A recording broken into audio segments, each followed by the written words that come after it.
Well, chivalry, chivalry, chivalry. That is the word that we use to express the ideal that we all hold so dearly.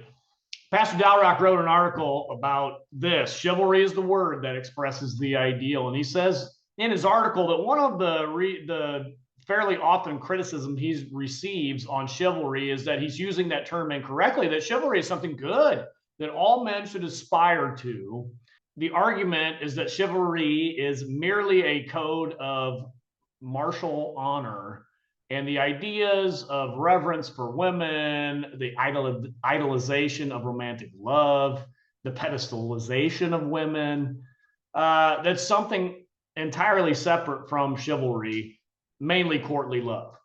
But Dalrock, he writes extensively that no, chivalry and courtly love are deeply intertwined. He says it's true that courtly love has been adopted as the academic term describing these specific aspects of what we call chivalry.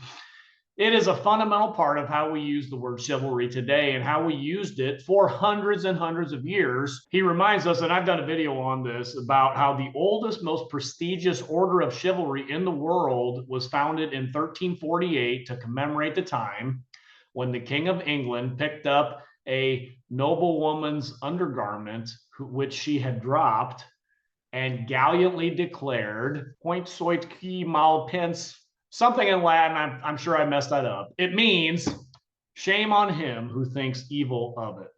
He says that was a moment from the utmost chivalry from the 1300s when the woman drops her garter and the king picks it up and says, shame on him who thinks evil of this woman dropping her garter. Even now, this is really interesting. I'm going to bring up a picture of this. Even British passports to this day still have that saying in Latin on them, commemorating the lady dropping her garter and the king cautioning the court who was there not to laugh. This is how deep the roots of chivalry go. Let me bring this up here. So this is a British passport. And you can see here is the saying in Latin right here going around the shield.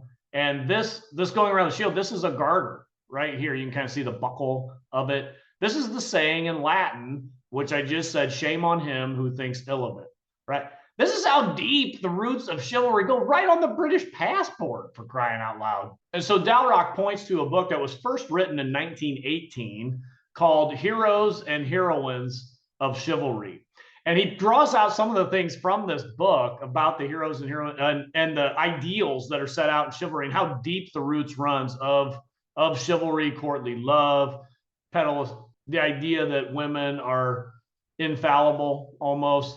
And so he brings out an excerpt from the book here. Now let me go to the book. So here is the book that he's talking about, Heroes and Heroines of Chivalry. You can see, boy, this is kind of an older book. You can see this last page here is our squire being trained up as a knight. And so Dalrock pulls out an excerpt from the book, and he says, by the time a boy was 14, this is a boy being trained to be a knight, he was ready to become an esquire. He was then taught to get off and on a horse with his heavy armor, wield a battle axe, practice tilting with his spear. Here's the quote about ladies, though. His service to the ladies had now reached the point where he had picked out a lady to serve loyally. His endeavor was to please her in all things, in order that he might be known as her knight and wear her glove or scarf as a badge of favor when he entered the lists of a joust or tournament. The book says that a knight's real work and greatest joy was fighting for someone who needed his help.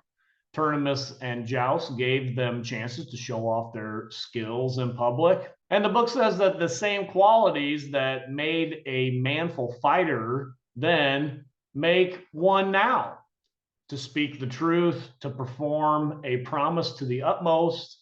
Here's what the book says: to reverence all women, to be constant in love, to despise luxury, to be simple and modest and gentle in heart, to keep the weak and take no unfair advantage of an inferior. Even in this book, 1918, recognized that chivalry and courtly love and this idea to reverence all women was in chivalry even then.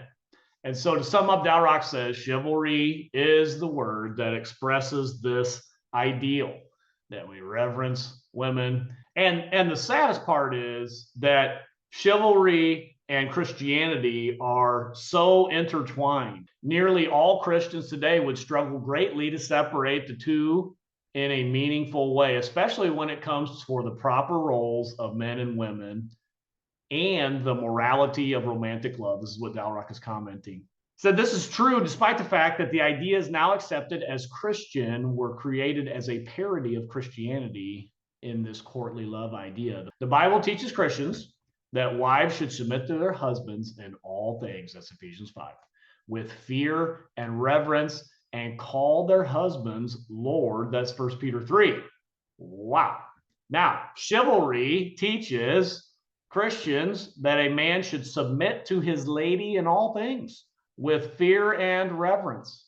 Chivalry, the mock religion that decadent medieval aristocrats contrived as kind of a devious joke, is now mistaken, this is the saddest part, is now mistaken by modern Christians for real Christianity, for how men and women should really act in the loving relationship of marriage.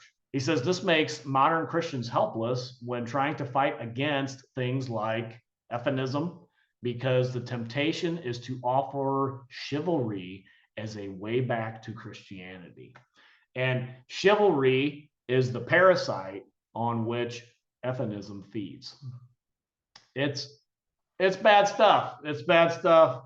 I'm glad Dalrock wrote so many articles about this. It does really help explain where we are today and how we got here. And we got to get it turned around. We got to get it turned around. But I'm glad, even still, that Christ is winning. He is building his church, and the gates of hell will not prevail against it. Until next time, this is the Postmillennial Man.